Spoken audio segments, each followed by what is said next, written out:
conversation with someone this weekend who said that their teenager, they feel like their teenager is going through depression, and that the teenager is an introvert already, and that school was a place where they could actually socialize, right? And feel some value, was in band, and had, you know, some things going on in school that helped them kind of like become a social person. And now they don't have that.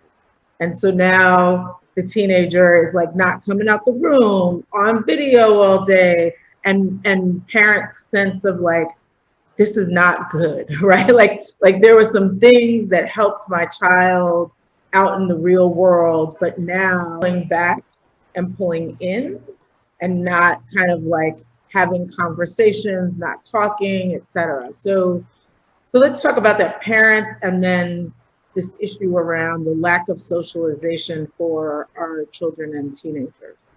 So I think the first thing that I want to express is this is a really, really tough situation. Like everybody within mental health, this is all we talk about, is how can we help our parents and our kids make it through this period. And so these are major ways of adapting that parents are being required to do. And so in the process of adapting, on top of that, you've still got to maintain your own sense of self, and then demonstrate how to do that for your kids. So in addition to just keeping a job because you know that the economy is doing some funny things, or will likely do some funny things, right? So we recognize that there's a really huge impact on parents mentally, that there's just a big load on parents. I think this is where the sense of community comes from. I know Fatima talked about this, that the importance of having people who you can rely on, who can take the load sometimes when you just need a moment. But I think one of the major things, especially for people with younger kids, the word that I learned in residency when I was learning about psychotherapy with children was mentalization. And that's where you start to look at the behavior of your kid, and you pause before you react, because you recognize that kids act out, and they also take on some of the stress, some of the anxiety of the parent and the other folks in the family unit, and they sort of unconsciously, right, sort of embody some of the aggression that maybe we carry within us, some of the anxiety we carry within us, and then they serve it right on back to their parent. And you're like, wait a minute, like, not you, you know? So I think the example that I was given was the kid who suddenly becomes very oppositional. And instead of, you know, sort of looking back and being like, oh, what am I going to do to this kid? It's also, what's happening to you? And asking that, repeat, you know, just what is happening to you? So that's for the younger kids and the parents of the younger kids. For the parents of the older kids, where you worry about their socialization, right? There's this risk. Like, if I let my kid out, are they going to observe physical distancing guidelines? And are they going to bring something back to me?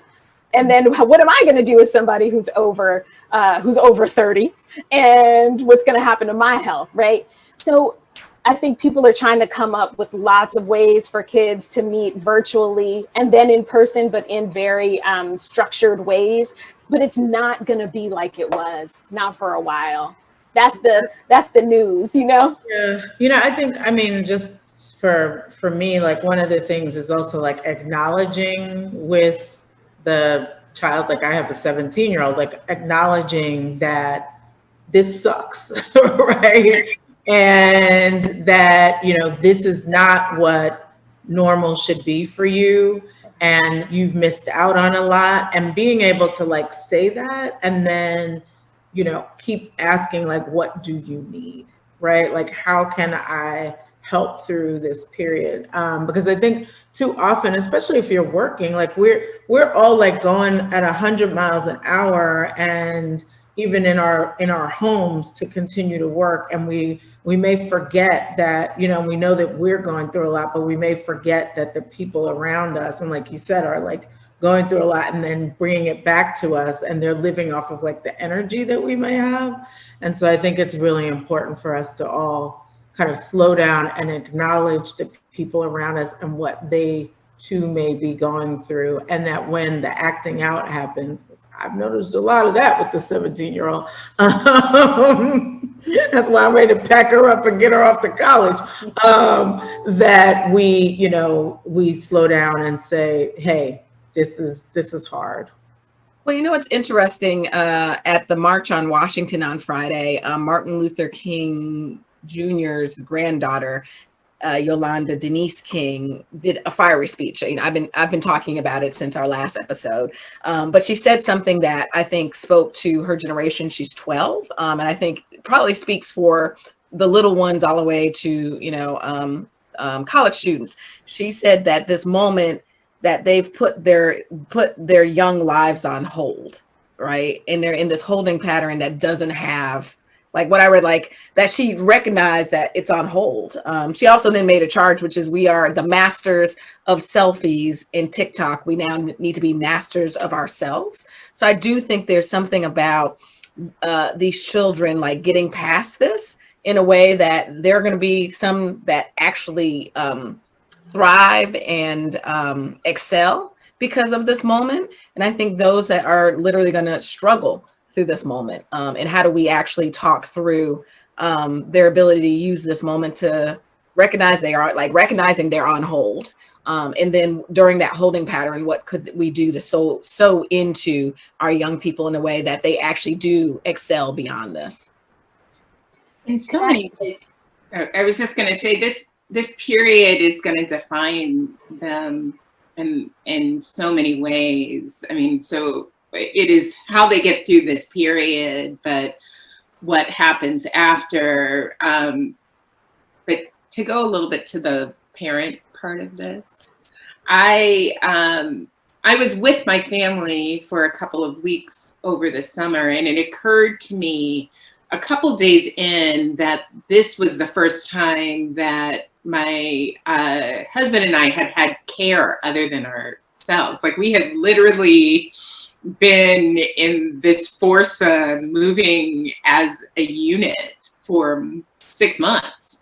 And I have been worried about parents having time to themselves, or really any people having there's a lot of conversation about people who are isolated, but moments to yourself. How are people creating that? Should we just sort of readjust and say, you don't need that, you can get that next year? That'll be a 2021 goal.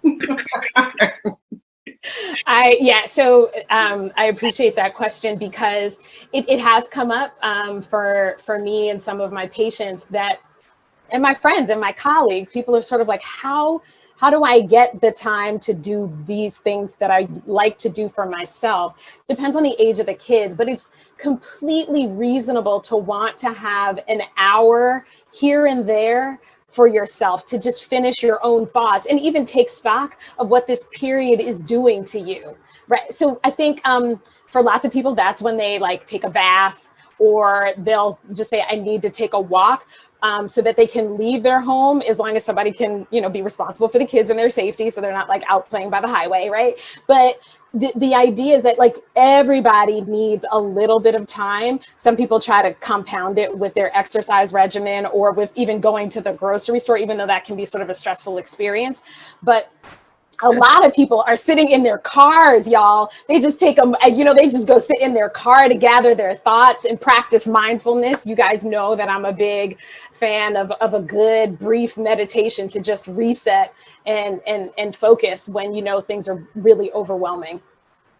Yep, take a ride someplace. Going nowhere. Where are you going? Nowhere. I'm just driving. I think a lot of people have embraced nature for that reason. A lot of people are going for walks and hikes because they want to tire out their kids, so that, right? And then also so that they can sleep better. And we know that humans are built for nature.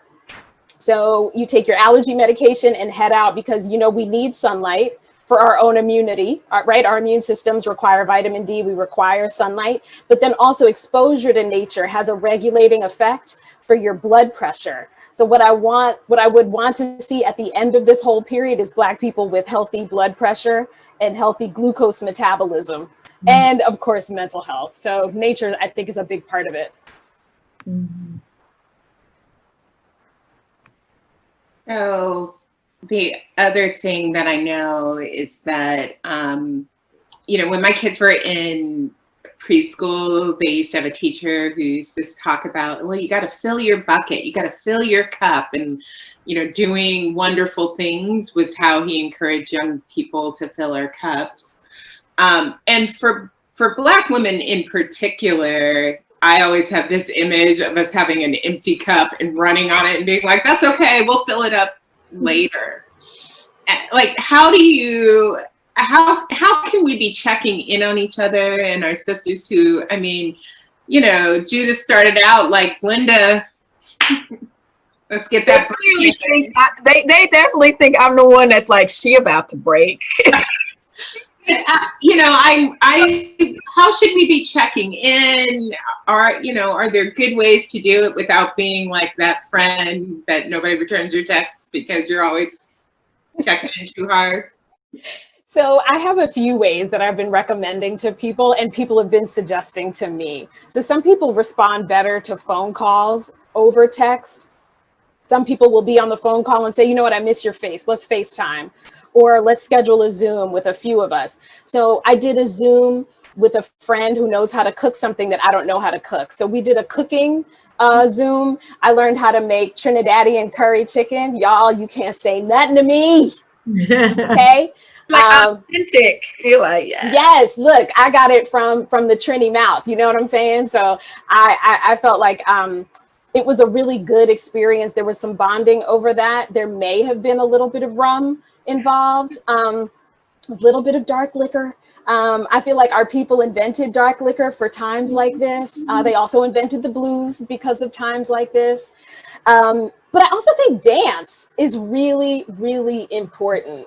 So there's a lot of data to show that when there's a period of grief and trauma, that dance really helps reset your body and send the message to your body on the way to your mind and your spirit, that there's a sense of well-being that can come back to you. So I don't know how you guys grew up, but I grew up with parents who after dinner, especially after a big meal, they would push the table back and they would put on Parliament Funkadelic. You know what I'm saying? Like the thing that, the funk moves, but it also removes, and so they would really like let that whole weird 70s Afro-futuristic, all of that wash over us. And that was just a period where you just had to be yourself. So I hope that we are finding space to dance with each other, with our kids, because it really does help us bring us back to ourselves. So first I want to say your parents were listening to Parliament. I'm like, for some of the people that are watching this clip, they're like, I owned that album.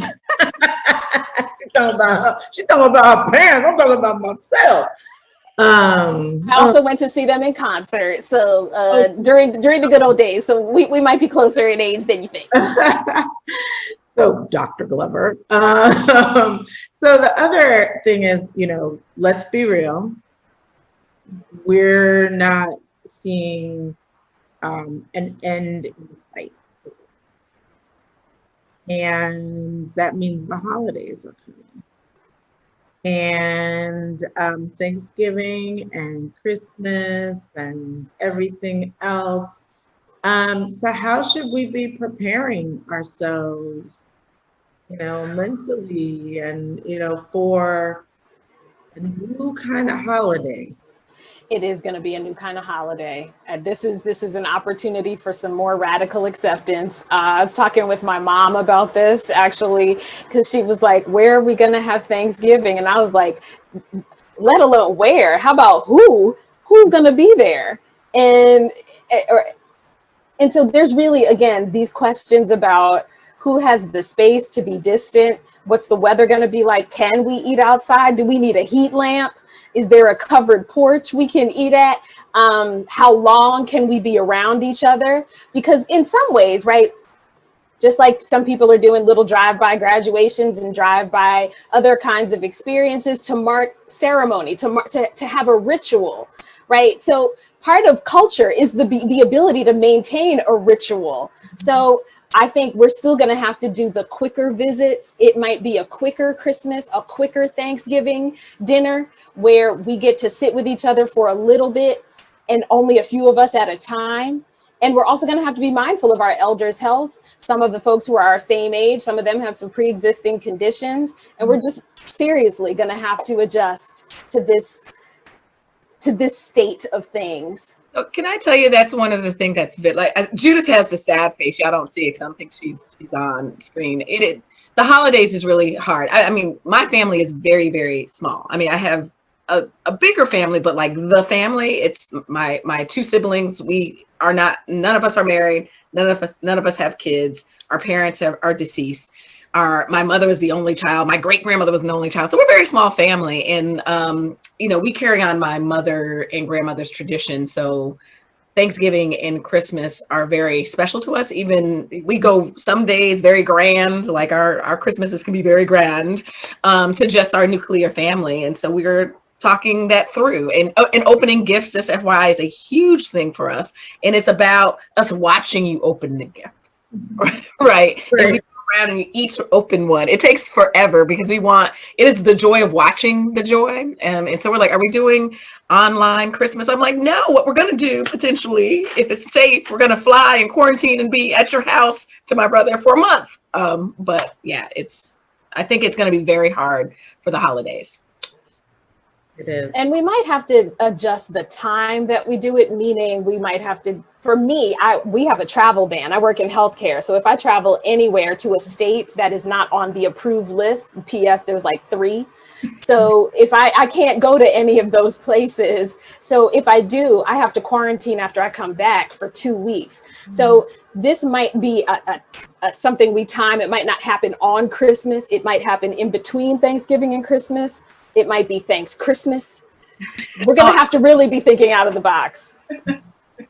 Right. Or taking long drives, right? Like that's the other thing, is like being able to take a test, it's negative, get in a car and drive someplace as opposed to getting on a plane. So Dr. Glover, I want to thank you on behalf of the hosts for joining us again. This is not the last time that we will see you, because as we said, we are not out of this anytime soon.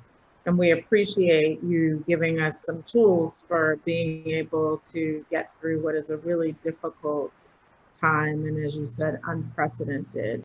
So is one of the early supporters of Higher Heights. She is a founding member of, she likes to be co-founders of things. So she's one of our founding circle members and has been supportive of our work. So I decided earlier, I'm an avid, I used to do spin at the Brooklyn YMCA. And so now we're at home. I travel a lot. So I'd been talking about, do I get a Peloton bike? And so my birthday gift, my birthday's in March, was going to be this Peloton bike. It's some financial goals for me to be able to say I could get this bike. Needless to say, March comes around, I'm like, I didn't meet my financial goals, so I ain't getting this bike. Then we were early, as you know, Tracy and I were early COVID-19 inside adopters. So like, I'm like, I think I'm gonna go get this bike. So I ordered the bike, it came, it sat in quarantine for 2 weeks after I had it. But I then had joined this Facebook book, Black Girl Magic Peloton group. Then I go like, who's one of the administrators? The founder is Courtney Snowden. And it has brought me such joy in life. I'm a voyeur. I comment on people. I think I did my first kind of post because I commented on Courtney's post. But it is a group of amazing Black women. And Courtney, thanks for joining us. Of course. And so I wouldn't be anywhere else on a Sunday afternoon, honey. I know. And Courtney actually, like, viewer, she's in the comments. So tell us a little bit about this group and why you thought it was important to start it. Because there's a lot of things there, because Peloton is not, you created a community for us within the Peloton community. Yes. Thank you so much for having me. Thanks for highlighting Black Girl Magic, the Peloton edition. We are so excited about the amazing community of more than 7,200 African-American women on the bike, on the tread, and committed to their fitness journey. So we're incredibly excited about the growth that we've seen. A couple things. I'll tell you, there's another Facebook group called the Official Peloton Group, Official Peloton page. And I posted in probably my second week owning a bike, asking, what are y'all doing with your hair, Black women? All right. And I got some crazy comments like, oh, I just put it up in a ponytail and then just go. Or I use dry shampoo and oh, it works so perfectly for me. Obviously, those were our lighter skinned friends, right? And so a couple Black women chimed in, because normally I have a blowout.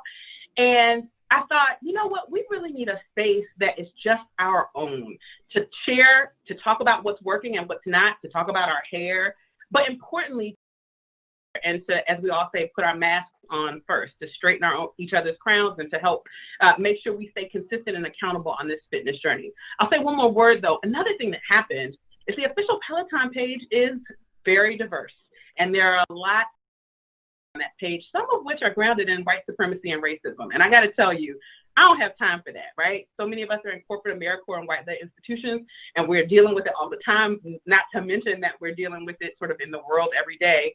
And I didn't want fitness and wellness to include that. And I thought, well, we can create something that fixes that problem. And we did with Black Girl Magic, Peloton edition. Yeah. Well, I also think what is important is it also, our body image varies in the way we show up in the way it is, right? And so it is also watching women with all types of body types, show up for each other. And, I wasn't brave enough to be like, I'm just going to rock my, this attention. But like talk a little bit about just the encouragement and the discussions that we have about body image in the group. Well, I'll tell you, it's funny. All of us are trying to keep our butts, right? So I don't want to work out too much and lose my butt, right?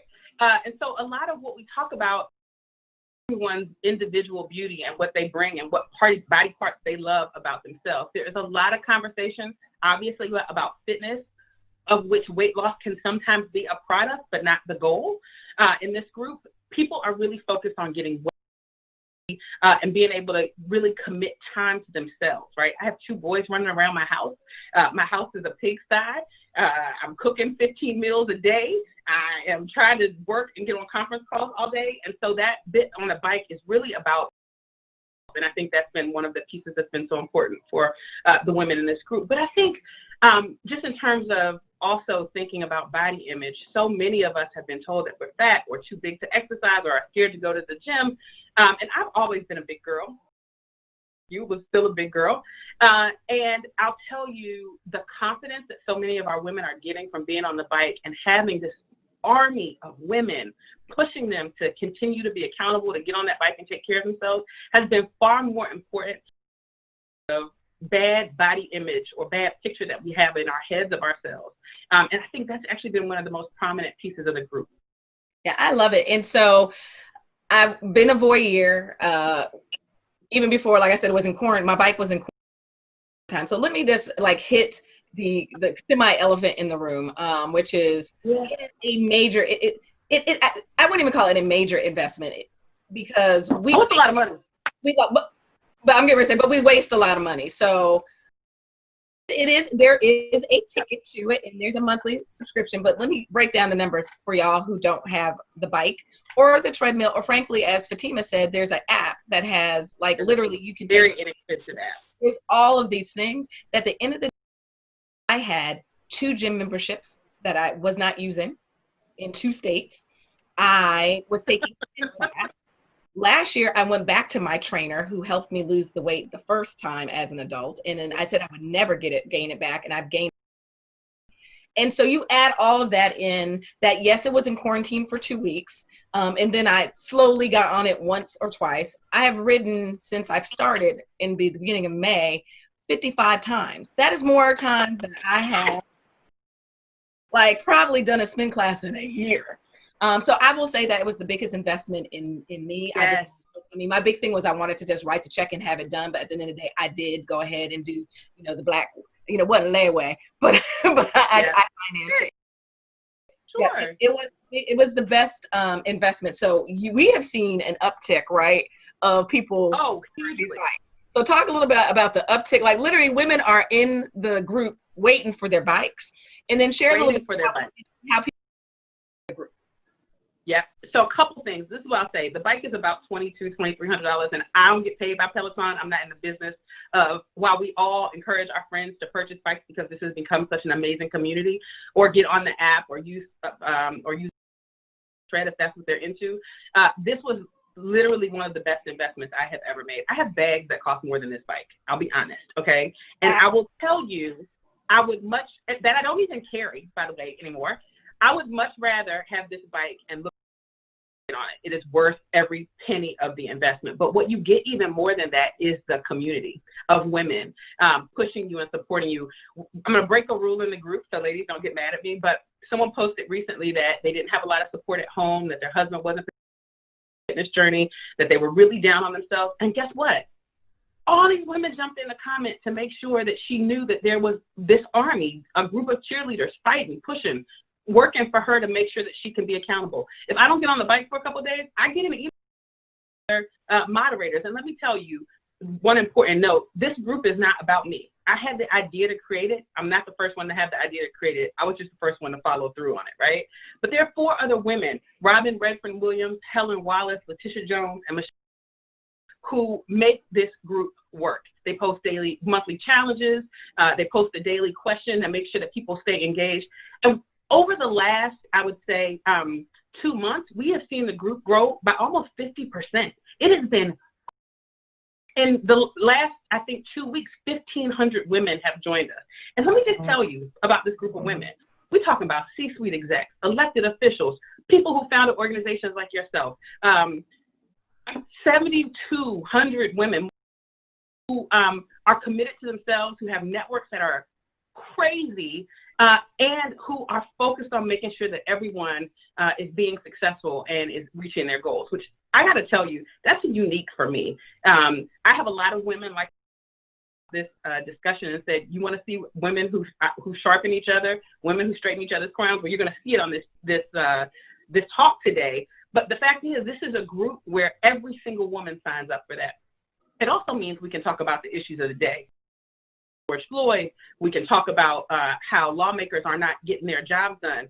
We can talk about sort of how badly we feel about what is happening because so many of us are mothers, sisters, daughters to Black men, right? And so freeing opportunity to just share, to celebrate each other's greatness, and really, and I mean this, to really straighten each other's crown. You just don't get that everywhere. It absolutely. And like I said, look through the feed and to see, again, the women from across the country, like we talked about, different body sizes, but different ages. And just to touch upon the community that was created around the George Floyd killing, right? And how how Peloton showed up, how Peloton, the Black instructors showed up. Talk a little bit about that. So I got to tell you, I have worked with corporations for the better part of my career outside the time where I worked in local government as deputy mayor for one of the best mayors in the country, Mayor Muriel Bowser, who's killing the game right now, in part thanks to y'all's support. So thank you for that. And I will tell you what I have been most impressed by with Peloton is some of the discussion around Pinterest.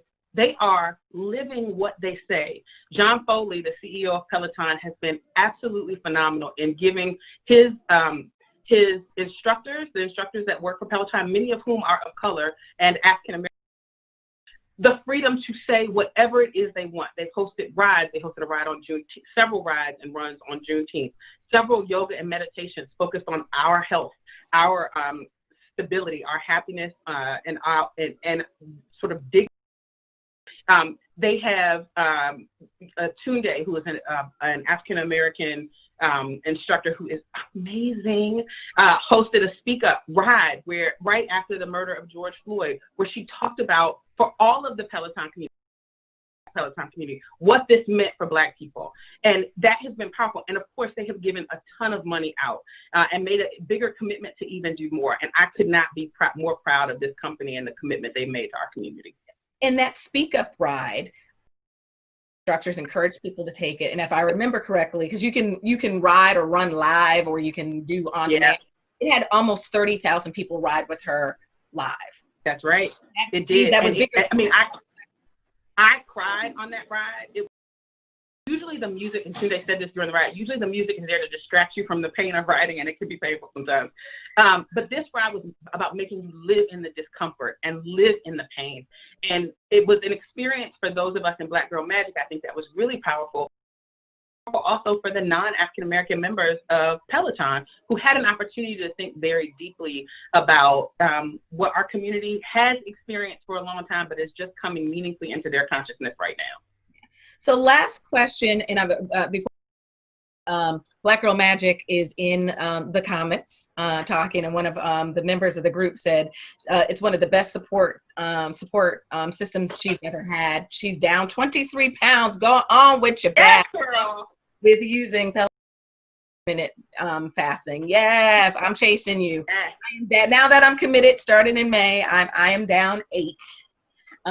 You're down 8. That's huge. I can't get my diet together, so I'm down like nothing. But I think I'd be 5 tons. There you go. And so people have been asking, how do people become a part of the group? Yeah, so it is true. You have to be connected to Peloton to be a part of the group. So either you have to be an app member and you can join. We want you and welcome you. You have to own the tread or use those things with the app. The tread is a little bit more expensive than the bike. It's about $5,000. I hope to get one when I move because it's big. But you can join on Facebook. There's an Instagram page that you can also Magic the Peloton Edition on Instagram, Black Girl Magic the Peloton Edition on Facebook. But you have to be connected to the Peloton community and have a leaderboard name. I was going to say and you have to be Black. Just to be clear, you have to be Black. Yeah. And that's if you have a leaderboard. I'm still working on learning all the leaderboard thing, but my leaderboard is Carraka, Carraka. Mine is Melanin Poppin' 52. Well, at the top.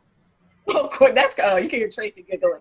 Thank you so much, Courtney. I would love a continued conversation about this. The next time we have a fitness, maybe we'll do an update on where we are once you get your you're eating right. But I'm all about. We gotta get you in our group talking to the ladies about the great work that you're doing at Higher Heights. Out of it. I remember when it was in its infancy, and now that it has blown up, that is nothing but hard work and Black Girl Magic. So thank you for that. And Fatima wants to shout out that she is Feminista Graves, because she also is a member of the community. So thank you so much. Thank you. I'm going to join us and bring on another one of our girlfriends who has inspired, who took her fitness to a whole new level. Yes, I am so excited to be in conversation with one of my sissy poos. Iffy OB. Iffy is amazing. She is the founder and owner of the Fit In. She's going to tell you more about this fitness empire that she has been building. Iffy and I met long ago. It feels like a lifetime ago through a mutual friend. We were in a wedding together and developed this kinship that has, really being bridesmaids in someone's wedding, to being travel buddies, to being sisters. I've visited many a continent with this one. All of my pictures of me in South Africa and Australia and Europe has been riding the heels of this one, who is like an amazing soul. I'm so excited you all are going to get to learn more about her and the work that she is doing. But Iffy, I think it would be really great for you to share how you started your fitness journey, because the fitness mogul, that's not where you started. That was not your day job, right? You fell into this, right? Yeah, I fell into movement. Kind of me getting there's a bit of different avenues that led me there, but kind of the Cliff Notes version, I would say, is that, you know, I was a bit growing up, I was a troublemaker, let's just put it that way. And I used fitness as partially as my outlet, but also as a way for me to kind of become a different person. I wanted to change who I was. And so for a long time, it was me wanting to change kind of how I looked, which I do want to point out is not but, you know, growing up, I was never taught, if you grow up in a neighborhood like I grew up in, like you're never taught the long-term health benefits of movement, right? But I also enjoyed the way that it made me, and it had this intense high that I was kind of addicted to, and it just helped me really kind of escape the life I had at that time. And so fast forward, I'm a grown up, I'm working in marketing, like I had, you know, corporate job, you know, doing for a multi-million-dollar company. And I needed, so movement essentially helped me release the stress of that. You know, but I was still just moving to move, right? It was a stress release for me, continuing to. But with that, I started getting all of these workout injuries. I was getting, you know, I was running a lot of like road races, and all of a sudden my knee and my foot was getting injured. My elbow was getting injured from like strength training. I think the catalyst of it all was when I herniated a disc doing a burpee. And while the burpee caused the final straw, it was a culmination of basically working on bad form for a really long time. Also just going about life in bad form, right? Like not understanding the reason for proper posture until this injury happened. And if anyone has had a back injury before, particularly a herniated disc, the most painful things that you can really go through. It's probably one of the worst parts of my life. And I've had a lot of bad things happen. And so I started to pursue more the educational part of fitness and movement then, because I don't want that to happen to me anymore. But I also really start to understand why, you know, people have these types of injuries and they might reach for the pain pills pretty immediately, because the only way to get rid of that pain sometimes is that. And so, you know, and so I wanted to you know, educate people on the way to kind of strengthen the body so that we can alleviate some of those flare-ups, and again, not wanting it to happen to me again, but also not wanting it to happen to people that I loved. Yeah. So then you decided to open a studio. What prompted the studio? Like, I know the backstory to. So it was. I'm a very spontaneous person as a Capricorn, and you know, Tracy, like we're planners. Tracy and I also have that in common. We are Capricorns through and through, and so we like to have things planned. This was such a spontaneous move for me. So I was teaching at a few times at a Pilates studio in the city, and I went to one of those classes. I have folks joking like I'm not. Like spinning was not my thing. I like a good class, and I went to like this bar class she had me in, and like stretch your leg. I'm like, girl, this is not my ministry. For those watching who have taken bar with me, they know I understand your pain. Oh. But yeah, so I had there was a partner company that I was working with, and they wanted to do a feature on me. This was in December of 2017, and like mid-December. So I needed a photographer, and I always working with Black women. I hired a young Black female photographer. She's still my photographer today, Maisha. Shout out to Maisha. And when we first met, she walked into this Pilates studio that I'm in, and she says, "I've never seen a Black person do Pilates." Mm-hmm. And that just hit me in a way. It just made me think differently about how are people and people that look like me. Like I have to realize that even though there's a few of us, right? There's a few Black female Pilates instructors, in the city, but we're mostly teaching in predominantly white spaces. And you know, that saying, like, you know, you have to kind of see the be. Yeah, you know, to be able to see yourself, you have to see somebody that looks like you. And so I had to take this to our community where we are, because it's especially, you know, important for us to get this modality and this type of movement. And so it's just something that I wanted to change. After that happened that day, there's a group called Black Girls Pilates that I'm a part of. Shout out to Sonia and the Black Girls Pilates group. It's about 400 of us. And so I'm Pilates instructors all over the world. And so I radical idea of like, what if I just kind of went into our neighborhood and did like a pop-up, you know, class. And your neighborhood is Bed-Stuy, sorry, yes. So I'm in Bed-Stuy, Brooklyn. I grew up in East New York, Brooklyn. So predominantly Black and Hispanic in our area. And so I, you know, had this radical idea, and they were like, you know what, they gave me so much support, and we're just like, go for it. Like, you know, we co-sign, just like do it. And so that provided me the emotional support. Mm-hmm. And I would say Maisha and I did the shoot mid-December. Mm-hmm. The holidays happened, and I had signed the lease by mid-January. Great. So, and what's the name of the studio again? The Fit-In is the name of the studio. We started with the one location, the one spontaneous location, and then that grew into 2 more pretty spontaneous locations. Why'd you pick the Fit-In? So it basically sums up what I wanted the experience to be, with the idea that everybody fits in as they are. When you go to other environments, essentially everyone is this uniform. If you go into certain bar spaces, everybody looks this one way, and you have to wear this and do that, X, Y, and Z. And that seemed to be the thing in all of these spaces.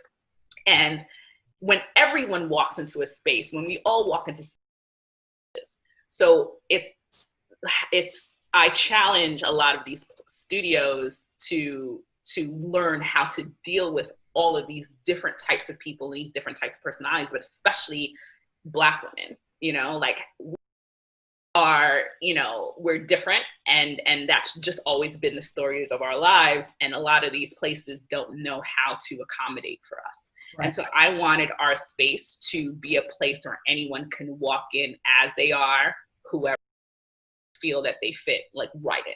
Right. Did you feel like you were able to just jump into the Black wellness community? Like, I suspect that it's still sort of growing and emerging at the time that you decided to start the Fit-In. But like, tell us a little bit about, talk a little bit about sort of the Peloton community and sort of carving out a niche. But like, talk a little bit about how you found you're sort of entering into the Black wellness community. Like I was so like I said, I was part of Black Girl Pilates, so that was already a growing group. For those who aren't familiar, it's not yoga. I think a lot of people associate it with yoga. It's completely different. The only similarity is that there's a mat involved for some Pilates, but not always. But there was already this group, always been this very elite white space. Mm-hmm. And so what Sonia and the Black Girls Pilates brand was able to do was really just bring all of these Black instructors together who are very sparse and very dispersed through the world, and allow us to kind of share our experiences and share our voices. And so that was a group that I was already a part of. But then, when I looked at like bar, for example, that's something that's still pretty white, like even wider than Pilates. And then when it comes to strength training, I think people kind of see, okay, there's like the athlete, but when you see us in front of like strength and HIIT type of class, like you don't see much of us in front of those type of. So that's also a very white space. So it's actually, in that world, it's very hard unless you are the like Hannah Brofmans of the world that have their own kind of force behind them. There's not this like unit, right? Like everybody separately. And so for me, it was just important to have a space where people can see this aggregate of like insanely talented, educated Black women, leading them into, you know, that feeling that people want to get from wellness, and people being able to see us leading these classes and doing these movements, feel that, you know, they can also participate as well. Yeah, yeah. I mean, you have a dedicated, like the Fit In Squad is for real. Like these women are committed, and it's a community, and you're part of that energy and people being connected to that. You being a great instructor. Talk a little bit about, like, you're a small business owner. COVID has hit everyone, and particularly, you know, sort of small businesses. How have you pivoted? Like, you just opened up some new studios. Like, how has you and your community?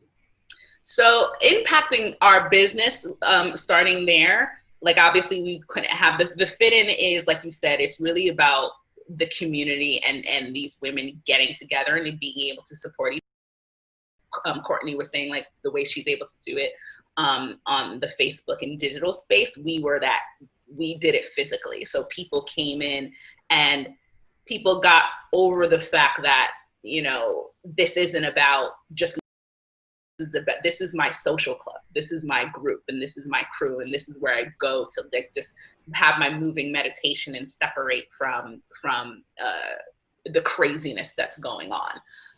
And so that was truly impactful for us. Well, our goal continues to be just keeping this community healthy, right? Just some things to think about when it comes to Bed-Stuy and like East Brooklyn. Like, I really kind of lump together like Bed-Stuy, just growing up there, and it's always always on my mind to say, how can I reach those in the neighborhoods that I've been in and I've grown up in. But we have the highest rates of obesity, diabetes, hypertension in New York City, right? So for me, I'm always thinking about how can I keep people focused on their health. Right. And so we did end up having to pivot digital, which most studios have had to do, we offer on-demand classes, and our instructors individually offer live classes that we promote just to keep, you know, those people moving. And then we've also gone into e-commerce. So we've opened up a shop and buy healthy food products that aren't accessible in our neighborhood. So just like this area has been a fitness desert, it's also like a food desert as well, right? Like, people can't get health, like things that you can get at like a Whole Foods in Kiwanis or in Williamsburg. And I ain't going to Whole Foods right now. You're not going in there right now, right? So it's like, how do we bring those things over into our neighborhood, because they're not here? And so that's been our recent pivot now, which has actually been doing really well in promoting like healthy alternatives to your normal kind of like snack foods, just because now's the time where we're getting a bit of Zoom burnout. People are tired of but go on. But people are tired of you know, working, sleeping, working out, like all in their one space. So they're getting outside a bit more. You're going outside, let's make sure that we're taking care of some other pieces of the health puzzle for you. So having that nutrition aspect is going to be extremely important as well. But just continuing to feed information, healthy information to our consumers, and then continuing to do check-ins on them to make sure everybody's, you know, still keeping their minds on their wellness is how we continue to keep our community engaged. So you got a shout out from somebody pretty big last week on June. To tell folks about the shout out you got.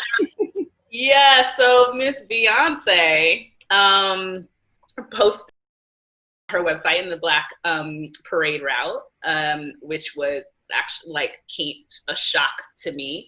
Definitely shout out to that photographer I told you about, Maisha. She's part of the reason why there. And yeah, it was just such an honor to be positioned in that way, to eventually becoming a national and global brand and having all of those eyes on us. I mean, at the right time too. Like, we had just launched the shop, and so it just seemed like everything came together at the right time. Yeah, it was pretty amazing. Yeah, I was like, is that, wait, Miss Beyonce? Yes. I mean, you sort of alluded to this earlier, but you know, you were working in corporate America. Like, Yes. Fitness was not your day job. It was like your, you know, it was your outlet and your side hustle. And you ultimately had to make the leap to make this your main, as we talk about sort of our sort of fitness, both, you know, sort of mind, body, and soul. Like, talk a little bit about that process and how you had to like go like, Bingo. All right, it's time. Like, I'm so used to getting my check. What do you mean my passion, my life's work now? Yep. I mean, it was scary. Making that jump is extremely scary, but it was necessary. And I think, to be honest, I was holding out for a little bit too long, and the universe just finds, hey, you're dragging this out, so let me do this for you. And so, you know, I had incidents at the corporate job that I was working in, which I just won't bring up, but I left to, you know, make sure that things were all good. And I said, you know what, this is something that needs to grow. It already grew more than I thought. I really thought it would just be this thing that I put in the neighborhood, people having a space where they could work out. And then I'm, you know, still over here building my marketing kind of brand. But then I realized that, you know, there was more and more that was necessary. And the Fit In family, like the clients, they kept telling me like, no, this is something big and it's just going to keep building. So you need to focus. They were trying to push me out of my corporate, just focus 100%. Everyone was like, girl, just go. Everybody was just like, go. We're calling, go. But it's that, you know, it's that Capricorn in me again, and just like stability, there's a plan, there's a, you know, all of that. And, you know, the universe just has their ways. And, you know, no, this is what you're meant to do. Yeah. Right. Yeah. Yep. So, you know, there's the Peloton workout, Black Girl Magic crew. I feel like I love peer pressure, so I'm gonna go join it when we're done. But tell us about, I'm like, now I gotta buy a bike. Damn, okay, all right, I'm gonna buy this damn $1 million bike. But again, I mean, Glenda's like, carry the 3, add the 2. How much are we spending? Right. Touche. So, but you know, I know that there are some other spaces. Mentioning sort of the Black Girl Pilates crew. Are there some other, you know, communities that are part of social media that we can, you know, join and be in relationship to? Yeah. So like I mentioned, Black Girls Pilates, like, and Girls Pilates, that there's all these different bodies and just women and different teaching styles and stuff. So there's over 400 of us that you can, you know, find on there and follow and, you know, get different moves and different types. There's trap Pilates, contemporary Pilates, like they're all in there. So definitely follow at Black Girls Pilates. And then also there's Naya Wellness, who my friend Sanikiwe started. It's yoga, you know, Black, Indigenous, and people of color, putting them at the center. So you can follow Naya Wellness on the yoga side of things. There's Black Girls in Own, which is another one, which is very kind of mind and yoga focus. And then from a strength, if you're looking for just like strength training and you're looking for a bit kind of more cardio, I would say, you know, follow us at the Fit In. We have amazing instructors who have their own platforms themselves. Denise, who offer, you know, and myself as well, who offer that kind of sweaty strength training session that you might be looking for. You also have some floor classes. You know, my first Afrobeats class was at the Fit In. I was like, okay. but she was like, no, girl, we ain't doing Zooming up in here. We're going to get these Afro beats. I was like, oh, this is but we have Afro beats. Yeah, Afro beats. We have bar classes now. So we have our third location, which isn't open yet, but you can find some classes online. It's a bar fitness focused class to amazing music, not to that club stuff at other studios, to dope tracks. So we have that. Yeah, so we have a variety of options for you to choose from. We have stretching sessions. If you just want some mobility, some flexibility, we have stuff for that as well. Well, I encourage folks to check out the Fit In on Demand. I remember the first class I went to, you were playing the soundtrack. I was like, yes, I am home. This is so great. Yes, yes. I love you to life. I'm so proud of you and the empire that you were building. I'm so excited to learn more. I mean, Beyonce already shown us a spotlight on you, but she did that because folks really appreciate the work that you're doing in the community. So love you. Thank you for joining us this afternoon.